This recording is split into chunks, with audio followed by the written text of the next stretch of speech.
Welcome back to Beena's learning class. 8ാം ക്ലാസ്സിലെ ബയോളജിയുടെ അതായത് ബേസിക് സയൻസിന്റെ 18ാമത്തെ ചാപ്റ്റർ ആവുന്നങ്ങളെ കുഞ്ഞായി മാറുന്ന കോശങ്ങൾ അല്ലെങ്കിൽ cells that become daughter cells. നമ്മൾ അതിന്റെ 2 പാർട്ട് ഇട്ടതാണ്. ഇത് 3ാമത്തെ പാർട്ടാണ്. ഒറ്റ ഇതിൽ നമുക്കിത് പറ്റത്തില്ല കേട്ടോ, വലിയൊരു ചാപ്റ്റർ ആവുന്നങ്ങൾ കേട്ടോ. അതുകൊണ്ടാണ് 4ാമത്തെ പാർട്ട് കൊണ്ട് നമുക്കിത് തീർക്കാം കേട്ടോ. വലിയൊരു ചാപ്റ്ററാണ്. എന്നിട്ട് ഞാൻ ഇതിലേക്ക് ഏറ്റവും പ്രധാനപ്പെട്ട ക്വസ്റ്റ്യൻ ആൻസറുകൾ മാത്രമേ ഇതിൽ എഴുതിയിട്ടുള്ളൂ കേട്ടോ. അപ്പം 1, 2 പാർട്ടിൻ്റെ നോട്ട് എഴുതിയതിന് ശേഷം വേണം നമ്മുടെ ഈ 3ാമത്തെ പാർട്ട് എഴുതിയെടുക്കാൻ. ഇനി നമ്മൾ പഠിക്കുന്നത് മനുഷ്യനിലെ ലിംഗകോശങ്ങൾ എന്ന് പറയുന്നതൊന്നുമല്ല കേട്ടോ. ബാക്കിയുള്ള എല്ലാം നമ്മൾ എടുത്തതാണ്. ഇനി നമ്മൾ എഴുതാണ് gametes in the human being എന്ന് പറയുന്നതാണ് ഇനി നമ്മൾ പഠിക്കാൻ പോകുന്നത്. Gametes in the human being. ഇവിടെ ഒരു പടം കൊടുത്തിട്ടുണ്ടോ നിങ്ങളെ. നൽകിയിരിക്കുന്ന ചിത്രങ്ങളും വിവരങ്ങളും വിശകലനം ചെയ്ത് പട്ടിക ഉചിതമായിട്ട് പൂരിപ്പിക്കാൻ നമ്മളോട് പറഞ്ഞിട്ടുണ്ട്. അതായത് അതിൻ്റെ തൊട്ട് താഴെ തന്നെ അതിനെക്കുറിച്ച് പറയുന്നുണ്ട്. എന്താണ് പുംബീജവും സ്പേമും. പുംബീജത്തിൻ്റെ ഇംഗ്ലീഷാണ് സ്പേം. അണ്ടം അതിൻ്റെ ഇംഗ്ലീഷ് എന്താണ്? ഓവം കേട്ടോ. മലയാളവും ഇംഗ്ലീഷും ഒന്ന് അറിഞ്ഞിരിക്കണേ. പുംബീജം എന്താണ് അതിൻ്റെ തന്നെ തൊട്ട് താഴെ അതിൻ്റെ ഒരു ബോക്സും കൊടുത്തിട്ടുണ്ട്. അപ്പം നിങ്ങൾ ഇത് പഠിച്ചാൽ മതി, ഇത് എഴുതാൻ പറ്റും. കാരണം ഇത് തന്നെയാണ് നിങ്ങൾ വായിച്ചു നോക്കുമ്പോൾ നിങ്ങൾക്ക് മനസ്സിലാവും. ആ പടം നിങ്ങൾ ഇതൊന്നും മനസ്സിലാക്കണേ നിങ്ങൾ കേട്ടോ. ഇതിൻ്റെ ഓരോ ഭാഗങ്ങളും ഇവിടെ തന്നിട്ടുണ്ട് കേട്ടോ. അപ്പോൾ അതിൻ്റെ പുംബീജം അല്ലെങ്കിൽ സ്പേം എന്നാൽ എന്താണ്? പുംബീജത്തിന് തലയുണ്ട്, ഉടലുണ്ട്, വാലുണ്ട് അല്ലേ. നോക്കിയേ, ഇത് പുംബീജവും കണ്ടോ. പുംബീജം ഇത് അണ്ടവുമാണ്. അപ്പോൾ പുംബീജവും അണ്ടവും എന്ന് പറയുന്നതിൻ്റെ പുംബീജം അല്ലെങ്കിൽ സ്പേം. നോക്കി, പുംബീജത്തിന് തല, ഉടല്, വാല് എന്നീ ഭാഗങ്ങൾ ഉണ്ട്. കേട്ടല്ലോ, മനസ്സിലായോ? അതായത് മെയിൽ ഗ്യാമേറ്റ്സ് ഹാസ് 3 പാർട്സുകൾ കേട്ടോ. Head, body and tail. The nucleus is located in the head കേട്ടോ. അത് നിങ്ങൾ ഒന്ന് നോക്കണേ കേട്ടോ. അതായത് തലയിലാണ് ഇതിൻ്റെ മർമ്മം സ്ഥിതി ചെയ്യുന്നത്. തലയിലാണ് മർമ്മം സ്ഥിതി ചെയ്യുന്നത്.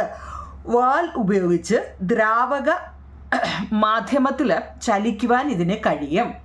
വാൽ ഉപയോഗിച്ച് ദ്രാവക മാധ്യമത്തിൽ ചലിക്കുവാൻ കഴിയും. ആ താഴത്തെ ബോക്സിനകത്തിൽ എഴുതാനുള്ള കാര്യങ്ങളാണ് ഈ 3 കേട്ടോ. അതായത് അതിൻ്റെ ആകൃതി എങ്ങനെയാണ് കണ്ടോ, പിന്നെ വലിപ്പം എങ്ങനെയാണ്, അതിൻ്റെ ചലനശേഷി എങ്ങനെയാണ്. ഈ 3 നിങ്ങൾ ഇതങ്ങ് എഴുതിയാൽ മതി കേട്ടോ. പുംബീജത്തിൻ്റെ പുംബീജവും അണ്ടവും സ്പേമും ഓവവും മനസ്സിലാക്കണേ നിങ്ങളെ. പുംബീജത്തിന് തല, ഉടൽ, വാൽ എന്നീ ഭാഗങ്ങൾ ഉണ്ട്. തലയിലാണ് മർമ്മം സ്ഥിതി ചെയ്യുന്നത്. മർമ്മം തലയിലാണ് സ്ഥിതി ചെയ്യുന്നത്. വാൽ ഉപയോഗിച്ച് ദ്രാവക മാധ്യമത്തിൽ ചലിക്കുവാൻ ഇതിന് വാലുണ്ട്. വാല് ടെയില് വാലുണ്ട്. അതുപയോഗിച്ച് ഇതിന് ചലിക്കുവാൻ കഴിയും. എന്നാൽ അണ്ടം അല്ലെങ്കിൽ ഓവം ഓക്കെ ഗോളാകൃതി അല്ലേ. ഗോളാകൃതി സ്പെരിക്കൽ ഷേപ്പാണ് അല്ലേ. ഗോളാകൃതി കോശസ്തരത്തിന് പുറത്തായി പ്രത്യേക സംരക്ഷണ കവചമുണ്ട്. പിന്നെ പുംബീജത്തെക്കാൾ ഇതിന് വലിപ്പം കൂടുതലാണ്. ഈ പുംബീജത്തെക്കാൾ ഇതിന് വലിപ്പം കൂടുതലാണ്. പിന്നെയോ ഇതിന് ചലനശേഷിയില്ല കേട്ടോ. ഇതിനോ വാലുപയോഗിച്ച് ഇതിന് ചലിക്കാൻ പറ്റും, പക്ഷേ ഇതിന് ചലിക്കാൻ പറ്റത്തില്ല. അപ്പോൾ ഇവിടെ ചലനശേഷി എങ്ങനെയാണ്, വലിപ്പം എങ്ങനെയാണ്, ആകൃതി എങ്ങനെയാണെന്ന് ചോദിച്ചിട്ടുണ്ട്. ഞാനത് എഴുതിയില്ല കുഞ്ഞുങ്ങളെ, കാരണം ഓൾറെഡി ഇവിടെ ഉണ്ട്. അതായത് അതിൻ്റെ ഷേപ്പ് ചോദിച്ചു കഴിഞ്ഞാൽ കേട്ടോ, ഇംഗ്ലീഷ് മീഡിയക്കാർ എങ്ങനെ എഴുതും? The male gametes has 3 parts കേട്ടോ. നിങ്ങൾ വേണമെങ്കിൽ കേട്ടോ, ഇത് ഇനി പറ്റുന്നില്ല എന്നുള്ളവർക്ക് എങ്ങനെ എഴുതാം? The male gametes has 3 parts head, body and tail. The nucleus is located in the head കേട്ടോ. അതിൻ്റെ ആകൃതി ചോദിക്കുമ്പോൾ അങ്ങനെ എഴുതാം. ഇനി അതിൻ്റെ സൈസ് അല്ലേ, അതിൻ്റെ വലിപ്പം ചോദിച്ചാൽ സ്മാൾ ഇൻ സൈസാണ് കേട്ടോ. എന്ന് വെച്ചാൽ ഇത് രണ്ടുകൂടെ കമ്പയർ ചെയ്യുമ്പോൾ നോക്കിയാൽ ഇത് സ്മാൾ ഇൻ സൈസാണ്. ഇനി അതിൻ്റെ മൊട്ടിലിറ്റി എന്ന് വെച്ച് കഴിഞ്ഞാൽ അതിൻ്റെ ചലനശേഷി ചോദിച്ചിട്ടുണ്ട് അല്ലേ. മൊട്ടിലിറ്റി എങ്ങനെയാണ്? The tail help it to move in a fluid medium. The tail helps it to move in a fluid medium. എഴുതേണ്ടവർക്ക് എഴുതാം കേട്ടോ. അതുപോലെ ഓവമോ, ഓവം നോക്കി ഗോളാകൃതി അല്ലേ. It is a spherical in shape and has a spherical protective coat outside the cell wall അല്ലേ. പ്രത്യേക അതിന് സംരക്ഷണ കവചമുണ്ട്. പിന്നെ അതിൻ്റെ വലിപ്പം പറയുവാണെങ്കിലോ size it is a larger size than the male ഗ്യാമേറ്റ്സിനേക്കാൾ അല്ലേ. ഇപ്പുറത്തെ മെയിൽ ഗ്യാമേറ്റ്സിനേക്കാൾ ഇതിന് വലിപ്പം കൂടുതലാണ്. പിന്നെയോ it has no ability to move. ഇതിന് ചലനശേഷി ഇല്ല കേട്ടോ. അപ്പോൾ അത് അങ്ങ് എഴുതിയാൽ മതി. ഓക്കെ ആണല്ലോ. അത് നിങ്ങൾ പഠിക്കണേ കുഞ്ഞുങ്ങൾ കേട്ടോ. അത് ഞാനിവിടെ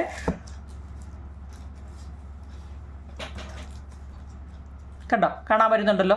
മലയാളവും ഇംഗ്ലീഷും ഇവിടെ എഴുതി വെച്ചിട്ടുണ്ട്. അഥവാ ഇംഗ്ലീഷ് മീഡിയത്തിൻ്റെ പുസ്തകം നോക്കിയിട്ട് മനസ്സിലാകാൻ പറ്റാത്തവർക്ക് വേണ്ടിയാണ് ഞാനിത് എഴുതിയത്. ഓക്കെ ആണോ കുഞ്ഞുങ്ങളെ? നമുക്ക് അടുത്ത പഠിക്കാം.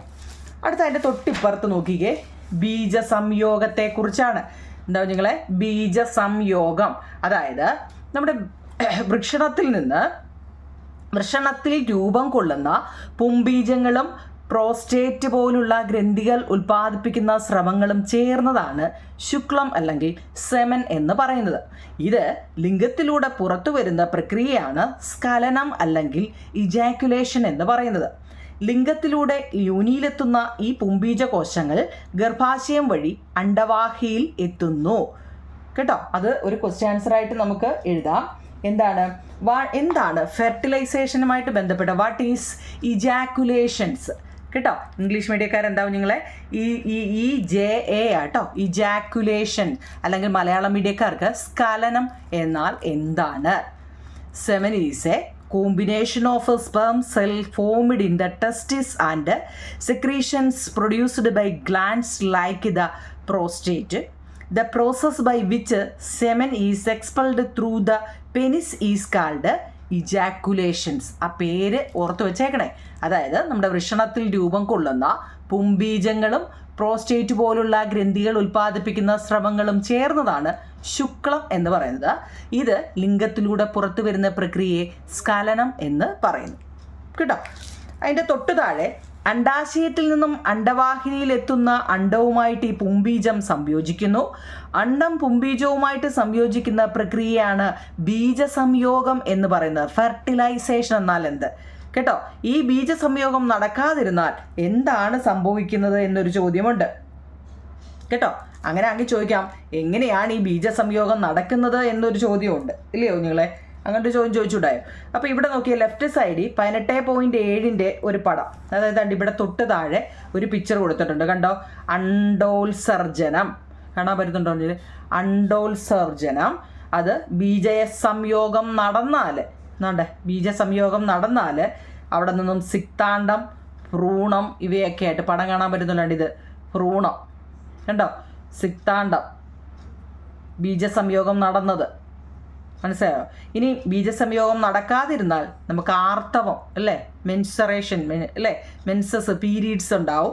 ഗർഭാശയത്തിലെ ആന്തരഭിത്തിയിൽ പുതിയതായിട്ട് രൂപപ്പെട്ട കലകൾ അവിടെ നിന്ന് അടർന്നു മാറുന്നു. ഇവ രക്തം, ശ്ലേഷ്മം എന്നിവയോടൊപ്പം യോനിയിലൂടെ പുറത്തു പോവുകയും ചെയ്യുന്നു. കേട്ടോ, അപ്പം നമ്മളോട് ചോദിക്കുക, മനുഷ്യനിൽ ബീജസംയോഗം എങ്ങനെ നടക്കുന്നു എന്നൊരു ചോദ്യമുണ്ട്. മനുഷ്യനിൽ ബീജസംയോഗം എങ്ങനെ നടക്കുന്നു? The sperms cell reach the vagina through penis pass through the uterus and enter the fallopian tube. ഇത് നല്ല ഇംഗ്ലീഷ് മീഡിയക്കാരെ നല്ലപോലെ മനസ്സിലാക്കണേ കുഞ്ഞുങ്ങൾ കേട്ടോ. എന്താണ്? The sperms cells reach the vagina through penis pass through the uterus and enter the fallopian tube. നമ്മുടെ ലിംഗത്തിലൂടെ യോനിയിലെത്തുന്ന പുംബീജ കോശങ്ങൾ ഗർഭാശയം വഴി അണ്ഡവാഹിനിയിലെത്തുന്നു. എന്നിട്ടോ in the fallopian tube the sperms unites with the egg that has arrived there from the ovary. അണ്ഡാശയത്തിൽ നിന്ന് ഈ അണ്ഡവാഹിനിയിലെത്തുന്ന ഈ അണ്ഡവുമായിട്ട് പുംബീജം അങ്ങ് സംയോജിക്കും. This process of the sperm uniting with the egg is called fertilisation. ഇങ്ങനെ അണ്ഡം പുംബീജവുമായിട്ട് സംയോജിക്കുന്ന പ്രക്രിയയാണ് ബീജസംയോഗം അല്ലെങ്കിൽ ഫെർട്ടിലൈസേഷൻ എന്ന് പറയുന്നത്. വായിക്കാൻ പറ്റുന്നുണ്ടോ? ഒന്നുകൂടെ വായിക്കണം. എല്ലാം ചെറിയ വാക്കുകളല്ലേ. The sperms cell reach the vagina through penis pass through the uterus and enter the fallopian tube. പിന്നെ in the fallopian tube the sperms unites with the egg that has arrived there from the ovary. The process of the sperms uniting with the egg is called fertilisation. കേട്ടോ, അതൊരു ചോദ്യമാണ്, important ഒരു ചോദ്യമാണ് കേട്ടോ. അപ്പോൾ അതിൻ്റെ മലയാളം മീഡിയക്കാരെങ്ങനെ എഴുതും കുഞ്ഞുങ്ങളെ? നോക്കിയേ, ലിംഗത്തിലൂടെ യോനിയിലെത്തുന്ന പുംബീജ കോശങ്ങൾ ഗർഭാശയം വഴി അണ്ഡവാഹിനിയിലെത്തുന്നു. ഈ അണ്ഡാശയത്തിൽ നിന്നും അണ്ഡവാഹിനിയിലെത്തുന്ന അണ്ഡവുമായിട്ട് ഈ പുംബീജം അങ്ങ് സംയോജിക്കുന്നു. ഈ അണ്ഡം പുംബീജവുമായിട്ട് സംയോജിക്കുന്ന പ്രക്രിയയെ പറയുന്ന പേരാണ് ബീജസംയോഗം എന്ന് പറയുന്നത്. അതിനകത്ത് തൊട്ടു താഴെ തന്നെ ഒരു കാര്യം പറയുന്നുണ്ട്, സൈറ്റ് ഓഫ് ഫെർട്ടിലൈസേഷൻ. ബീജസംയോഗം നടക്കുന്ന ഏത് ഭാഗത്തിലാണ്? ബീജസംയോഗം നടക്കുന്ന ഭാഗം അല്ലെ സൈറ്റ് ഓഫ് ഫെർട്ടിലൈസേഷൻ ഏതാണ്? ഫലോപ്പിയൻ ട്യൂബാണ് കേട്ടോ. ഫാലോപ്പിയൻ ട്യൂബ്, അണ്ടവാഹി എന്ന് പറയും. എംബ്രിയോ ഫോർമേഷനോ, ഒരു ഭ്രൂണത്തിൻ്റെ രൂപീകരണം എങ്ങനെയാണെന്ന് ചോദിക്കും കേട്ടോ. ഒരു എംബ്രിയോ അല്ലെങ്കിൽ ഭ്രൂണം ഫോർമേഷൻ, രൂപീകരണം നടത്തുന്നത് ഈ fertilisations occurs the resulting zygote develop into an embryo. ബീജസംയോഗം നടന്നാൽ രൂപപ്പെടുന്ന സിക്താണ്ഡം ഭ്രൂണമായിട്ട് അങ്ങ് മാറുന്നു. ബീജസംയോഗം എന്താണെന്ന് നമ്മൾ പഠിച്ചതാ അല്ലേ. ഈ ബീജസംയോഗം നടന്നു കഴിഞ്ഞാൽ രൂപപ്പെടുന്ന സിക്താണ്ഡം എംബ്രിയോ അല്ലേ, എന്തായിട്ട് മാറും കുഞ്ഞുങ്ങളെ? എന്തായിട്ടാണ് മാറുന്നത്? ഭ്രൂണമായിട്ട് അതങ്ങ് മാറും കേട്ടോ. Zygote develop into an embryo. Okay ആണേ, സിക്താണ്ഡം ഭ്രൂണമായിട്ട് മാറുന്നു. ഓക്കെ, അടുത്ത ടെസ്റ്റിൽ ഇത് നിങ്ങൾ നോക്കണേ. നമ്മൾ മുമ്പ് പറഞ്ഞതാണ്, അണ്ടാശയത്തിൽ നിന്നും പൂർണ്ണ വളർച്ചയെത്തിയ അണ്ടം പുറത്തു വരുന്ന പ്രക്രിയ. ഇതോടനുബന്ധിച്ച് ഗർഭാശയത്തിലെ എൻഡോമെട്രിയത്തിൻ്റെ, ആ പേരൊക്കെ വൺ വേർഡിന് ചോദിക്കാം, എൻഡോമെട്രിയത്തിൻ്റെ കനം അന്നേരം അങ്ങ് കൂടും. അതിൽ കൂടുതൽ കലകളും അതുപോലെ തന്നെ രക്തലോമികൾ എന്നിവയും അന്നേരം രൂപം കൊള്ളും കേട്ടോ. അണ്ടോത്സർജനത്തിന് ബീജസംയോഗം നടന്നാലും ഇല്ലെങ്കിലും അവിടെ എങ്ങനെയാണ് നമ്മൾ അറിയുന്നത് കേട്ടോ. ബീജസംയോഗം നടക്കാതിരുന്നാൽ നമുക്ക് കറക്റ്റായ എല്ലാ മാസവും പീരീഡ്സ് ഉണ്ടാവും അല്ലേ, മെൻസസ് ഉണ്ടാവും അല്ലേ. എന്നാൽ ഇല്ലെങ്കിലോ അതവിടെ പീരീഡ്സ് അങ്ങ് നിൽക്കുകയും ചെയ്യും. പിന്നെ ബീജസംയോഗം നടന്നു കഴിഞ്ഞാൽ അവിടെ സിക്താണ്ഡവും ഭ്രൂണവും കണ്ടോ. ആ ബോർഡർ ഇത് ചിലപ്പോൾ ബോക്സ് ഇട്ടിട്ട് നിങ്ങളിവിടെ ഫില്ല് ചെയ്യാനൊക്കെ ചോദിക്കാം, ഏത് രീതി വേണമെങ്കിലും ചോദിക്കാം കേട്ടോ. ഓക്കെ ആണോ? ഇനി നമ്മൾ പഠിക്കുന്നത് എന്താണ് ആർത്തവം എന്നാൽ എന്താണ്, ഇതൊക്കെയാണ് നമ്മൾ പറഞ്ഞത് അല്ലേ. അപ്പോൾ ആർത്തവം എന്നാൽ എന്തെന്ന് നമ്മൾ പറഞ്ഞില്ല. നോക്കൂ, എന്താണ് മെൻസ്ട്രേഷൻ? ആ സ്പെല്ലിംഗ് ഒന്ന് നോക്കണേ നിങ്ങളെ. മെൻസ്ട്രേഷൻ അല്ലെങ്കിൽ ആർത്തവം എന്നാൽ എന്താണ്? The process in which A fully matured ovum is released from the ovary is called ovulation. ചിലപ്പോൾ ഒരു മാർക്കിന് ഓവുലേഷൻ എന്നാൽ എന്തെന്നും ചോദിക്കാം, എങ്ങനെ വേണമെങ്കിലും ചോദിക്കാം. അപ്പം ഞാൻ അവിടെ അടിവര ഇട്ട് കൊടുത്തത് the process in which A fully matured ovum is released from the ovary is called ovulation. Ovulation, ആ പേരൊക്കെ നോക്കണേ. അതായത് നമ്മുടെ അണ്ടാശയത്തിൽ നിന്ന് പൂർണ്ണ വളർച്ചയെത്തിയ അണ്ടം ഉണ്ടല്ലോ, അത് പുറത്തു വരുന്ന പ്രക്രിയയാണ് അണ്ടോത്സർജനം എന്ന് നമ്മൾ പറയും. അണ്ടോത്സർജനം അല്ലെങ്കിൽ ഓവുലേഷൻ എന്ന് പറയുന്നത് മനസ്സിലായോ? Along with this the thickness of the endometrium in the uterus increased and more tissues and blood capillaries and formed in it. അതായത് ഇതോടനുബന്ധിച്ച് നമ്മുടെ ഗർഭാശയത്തിലെ എൻഡോമെട്രിയത്തിൻ്റെ കനം അന്നേരം അങ്ങ് കൂടും, നല്ല തിക്നെസ് ആവും. പിന്നെയോ ഈ fertilisation does not occur the newly formed tissues on the inner lining of the uterus break down and are discharged through the vagina along with the blood and mucus. This is menstruation. മനസ്സിലായോ? ഇതിനകത്തിൽ വലിയ വാക്കുകളൊന്നും ഇല്ലല്ലോ, ഒന്നുകൂടെ വായിക്കണോ? The process in which a fully matured ovum is released from the ovary is called ovulation. Along with this, the thickness of the endometrium in the uterus increases and more tissue and blood capillaries and formed in it. If fertilization does not occur, the newly formed tissues on the inner lining of the uterus break down and are discharged through the vagina along with blood and mucus. This is menstruation. എന്ന് വെച്ചാൽ ആർത്തവം എന്നാൽ എന്തെന്നാണ് അതിൻ്റെ മലയാളം. അണ്ടാശയത്തിൽ നിന്ന് പൂർണ്ണ വളർച്ചയെത്തിയ അണ്ടം പുറത്തു വരുന്ന പ്രക്രിയയാണ് ഓവുലേഷൻ അല്ലെങ്കിൽ അണ്ടോത്സർജനം എന്ന് നമ്മൾ പറയുന്നത്. ഇതോടനുബന്ധിച്ച് ഗർഭാശയത്തിലെ എൻഡോമെട്രിയത്തിൻ്റെ കനം കൂടുകയും അതിൽ കൂടുതൽ കലകളും രക്തലോമികകളും എന്നിവ രൂപം കൊള്ളുകയും ചെയ്യുന്നു. ഈ ബീജസംയോഗം നടക്കാതിരുന്നാൽ ഗർഭാശയത്തിലെ ആന്തരഭിത്തിയിൽ പുതിയതായിട്ട് രൂപപ്പെട്ട കലകൾ അടർന്നു മാറുന്നു. ഇവ രക്തം, ശ്ലേഷ്മം എന്നിവയോടൊപ്പം യോനിയിലൂടെ പുറത്തു പോകുന്നു. ഇതാണ് ആർത്തവം അല്ലെങ്കിൽ മെൻസ്ട്രേഷൻ എന്ന് പറയുന്നത് കേട്ടോ. ഇതൊക്കെ നമ്മൾ പരീക്ഷയ്ക്ക് ചോദിച്ചില്ലെങ്കിലും അറിഞ്ഞിരിക്കേണ്ട കാര്യങ്ങളാണ് കുഞ്ഞുങ്ങളെ കേട്ടോ. നമ്മളെല്ലാം മനുഷ്യരല്ലേ അല്ലേ? അപ്പം നമുക്കിതെല്ലാം അറിഞ്ഞിരിക്കേണ്ട കാര്യങ്ങളാണ്. ഇനി പരീക്ഷയ്ക്ക് വരും എന്ന് കരുതി ഇത് പഠിക്കണമെന്നല്ല, നമുക്ക് നമ്മുടെ ജീവിതത്തിൽ ഇതെല്ലാം വേണ്ടുന്ന കാര്യങ്ങൾ കേട്ടോ. ഓക്കെ ആണല്ലോ. ഇനി അടുത്ത വളർച്ചയ്ക്ക് പിന്നിൽ സിക്താണ്ഡം എന്ന ഒറ്റ കോശത്തിൽ നിന്നാണോ ഇത്രയും വൈവിധ്യമുള്ള കോശങ്ങളുള്ള എൻ്റെ ശരീരം ഉണ്ടായത്? ഒരു കുട്ടി അവിടെ നിന്ന് ആലോചിക്കുമോ? ദൈവമേ നോക്കിയേ, ഈ സിക്താണ്ഡം എന്ന് പറയുന്ന കണ്ടോ, സിക്താണ്ഡം ഇത് കണ്ടോ, സിക്താണ്ഡം ഭ്രൂണം, ഇത് കണ്ടോ പടം കണ്ടോ? ഈ സിക്താണ്ഡം എന്ന ഒറ്റ കോശത്തിൽ നിന്നാണോ നോക്കിയേ നമ്മുടെ ശരീരം നോക്കി ഇത്രയും വൈവിധ്യമുള്ള കോശങ്ങളുള്ള എൻ്റെ ശരീരം ഉണ്ടായത് എന്ന് ആ കുട്ടി ആലോചിക്കുക. ഈ കുട്ടിയുടെ സംശയം നിങ്ങൾ ശ്രദ്ധിച്ചോ? ബീജസംയോഗത്തിന് ശേഷമുള്ള ഒറ്റ കോശമായ സിദ്ധാന്തത്തിൽ നിന്നും എങ്ങനെയാണ് നിരവധി കോശങ്ങളുള്ള ഒരു ജീവി രൂപം കൊള്ളുന്നത്? ജീവജാലങ്ങളുടെ പൊതു സവിശേഷതകളിൽ ഒന്നാണ് ഈ വളർച്ച എന്ന് പറയുന്നത്.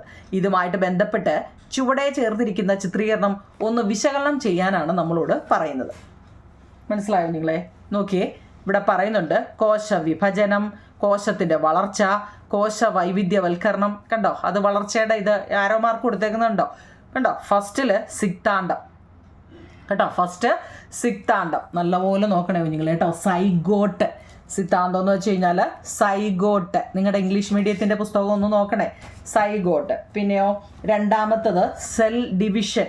നോക്കിയേ, കോശ വിഭജനം. ഈ സൈഗോട്ട് അല്ലെങ്കിൽ സിക്താണ്ഡം കുറച്ച് നാളെ കഴിയുമ്പോൾ കോശ വിഭജനം കണ്ടോ, ഇതിനകത്തിൽ കോശ വിഭജനം ഉണ്ടാകുന്നു. അതിനുശേഷം അതെന്തോ ആയിട്ട് മാറുന്നു? എംബ്രിയോ അല്ലേ, ഭ്രൂണമായിട്ട് അത് മാറുന്നു. കുറച്ച് നാളൂടെ കഴിയുമ്പോൾ, ഇതെല്ലാം വളർച്ചയുടെ ഭാഗങ്ങളാണ്, കുറേ നാളൂടെ കഴിയുമ്പോൾ അതെന്തമായിട്ട് മാറുന്നു? ഒരു ഗർഭസ്ഥ ശിശു അല്ലേ, ഫ്യൂട്ടസായിട്ടങ്ങ് ഫോട്ടസായിട്ടങ്ങ് മാറുന്നു. പിന്നെ കുറച്ച് കഴിയുമ്പോൾ അത് ബേബി ആയിട്ട് മാറുന്നു അല്ലേ. പിന്നെ അത് പെൺകുട്ടി, ഈ പെൺകുട്ടിയാണ് ഈ പെൺകുട്ടി. അത് ആലോചിക്കുന്നത് ഏതൊക്കെ സ്റ്റേജ് കഴിഞ്ഞാണ് നമ്മൾ ഇവിടെ വരെ എത്തിയത്? നോക്കിയേ, ഏതൊക്കെ സ്റ്റേജിലൂടെയാണ് നമ്മളിവിടെ വരെ എത്തിയത് അല്ലേ. അതിനെ ബേസ് ചെയ്താണ് കുഞ്ഞുങ്ങളെ തൊട്ടിപ്പുറത്തെ ജീവികളുടെ വളർച്ചയ്ക്ക് കാരണം കോശ വിഭജനവും അതിലൂടെ രൂപപ്പെടുന്ന കോശങ്ങളുടെ വളർച്ചയുമാണ്. വിഭജന ഫലമായി ഉണ്ടാകുന്ന പുതിയ കോശങ്ങളിൽ ചുവടെ ചേർത്തിരിക്കുന്ന മാറ്റങ്ങളാണ് കോശ വളർച്ചയെ സൂചിപ്പിക്കുന്നത്. കോശാംഗങ്ങളുടെ എണ്ണം വർദ്ധിക്കുന്നു, കോശദ്രവ്യത്തിൻ്റെ അളവ് കൂടുന്നു, കോശത്തിൻ്റെ വലിപ്പവും കൂടുന്നു. അപ്പം നമ്മൾ അത്രയും ഞാൻ നോട്ട് എഴുതിയുള്ളൂ. വളർച്ചയ്ക്ക് പിന്നിൽ എന്ന് പറയുന്ന ഒരു ചോദ്യമുണ്ട്. Behind the growth, the embryo is formed from the single celled zygote through cells divisions. The embryo develops into a fetus through cell divisions and cell differentiations. The growth of organism is caused by cell divisions and the growth of the cells formed through it. അതായത് ഈ വളർച്ചയ്ക്ക് പിന്നിൽ നമ്മളിപ്പോൾ ആ പടം കാണിച്ചില്ലേ കുഞ്ഞില്ലേ, ഈ വളർച്ചയ്ക്ക് പിന്നിൽ എന്നുള്ളത് ഇത് കൊടുത്തില്ല. ഇത് അതായത് സിക്താണ്ഡം മീൻസ് ഇത് സൈഗോട്ട് അല്ലേ. ഈ സിക്താണ്ഡം എന്ന ഒറ്റ കോശത്തിൽ നിന്ന് കോശവിഭജനം ഇപ്പുറത്ത് കോശവിഭജനം വഴി ഭ്രൂണം രൂപപ്പെടുന്നുണ്ട്. മനസ്സിലാക്കണേ, ഇത് പരീക്ഷയ്ക്ക് ചോദിക്കുന്നതാണ്. വളർച്ചയ്ക്ക് പിന്നിൽ കേട്ടോ, സിക്താണ്ഡം എന്ന എംബ്രിയോ അല്ലേ സിക്താണ്ഡം എന്ന ഒറ്റ കോശത്തിൽ നിന്ന് കോശവിഭജനം വഴി നമുക്ക് എന്തുണ്ടാകുന്നു? ഭ്രൂണം ഉണ്ടാകുന്നു. ഫസ്റ്റ് സിക്താണ്ഡമാണേ. സിക്താണ്ഡം എന്ന ഒറ്റ കോശത്തിൽ നിന്ന് കോശവിഭജനം വഴി ഭ്രൂണം രൂപപ്പെടുന്നു. ഈ ഭ്രൂണം കോശവിഭജനം കോശ വൈവിധ്യവൽക്കരണം വഴി ഗർഭസ്ഥ ശിശുവാകുന്നു. കേട്ടല്ലോ. ജീവികളുടെ വളർച്ചയ്ക്ക് കാരണം കോശവിഭജനവും അതിലൂടെ രൂപപ്പെടുന്ന കോശങ്ങളുടെ വളർച്ചയുമാണ്. ആ ഗർഭസ്ഥ ശിശുവാണ് കുറച്ച് നാളൂടെ കഴിഞ്ഞപ്പോൾ ബേബിയായിട്ട് ചൈൽഡായിട്ടും ഒക്കെ മാറിയത്. അങ്ങനെ ഒരു ക്വസ്റ്റ്യൻ ചോദിക്കാം കേട്ടോ. വളർച്ചയ്ക്ക് പിന്നിൽ കാണാൻ പറ്റുന്നുണ്ടല്ലോ, സിക്താണ്ഡം എന്ന ഒറ്റ കോശത്തിൽ നിന്നാണ് അപ്പോൾ അത് തിയറി എഴുതാൻ ചോദിച്ചു കഴിഞ്ഞാൽ ഇങ്ങനെ വേണം എഴുതാൻ കേട്ടോ. സിക്താണ്ഡം എന്ന ഒറ്റ കോശത്തിൽ നിന്ന് കോശവിഭജനം വഴി ഭ്രൂണം രൂപപ്പെടുന്നു. ഈ ഭ്രൂണം കോശവിഭജനവും കോശ വൈവിധ്യവൽക്കരണവും വഴി ഗർഭസ്ഥ ശിശുവാകുന്നു. ജീവികളുടെ വളർച്ചയ്ക്ക് കാരണം കോശവിഭജനവും അതിലൂടെ രൂപപ്പെടുന്ന കോശങ്ങളുടെ വളർച്ചയുമാണ്. ഓക്കെ ആണോ കുട്ടികളെ? ഓക്കെ ആണോ? ഇത് ഇത്രയും. അപ്പം നമ്മൾ നാളെ അല്ലെങ്കിൽ അടുത്ത ക്ലാസ് എന്ന് പറയുന്ന 4-മത്തത് കോശവിഭജനം മുതൽ നമുക്ക് ഈ ചാപ്റ്റർ കേട്ടോ നോട്ട് ഫുള്ള് ഞാൻ എഴുതി ഫുൾ നോട്ടായിട്ട് ഞാനങ്ങ് കാണിക്കാം കേട്ടോ. ലാസ്റ്റിലത്തെ ഫുൾ നോട്ടായിട്ട് ഞാനങ്ങ് കാണിക്കാം. ഒരു പാർട്ട് മതി കേട്ടോ. അപ്പോൾ ഇത് വൃത്തിയായിട്ട് എഴുതിയെടുക്കുക. നമ്മുടെ ക്ലാസ് തീരാൻ പോയി ഒരു ഇതൂടെ കഴിയുമ്പോൾ ക്ലാസ് തീരും കേട്ടോ. ഓക്കെ കുഞ്ഞുങ്ങളെ, താങ്ക് യു.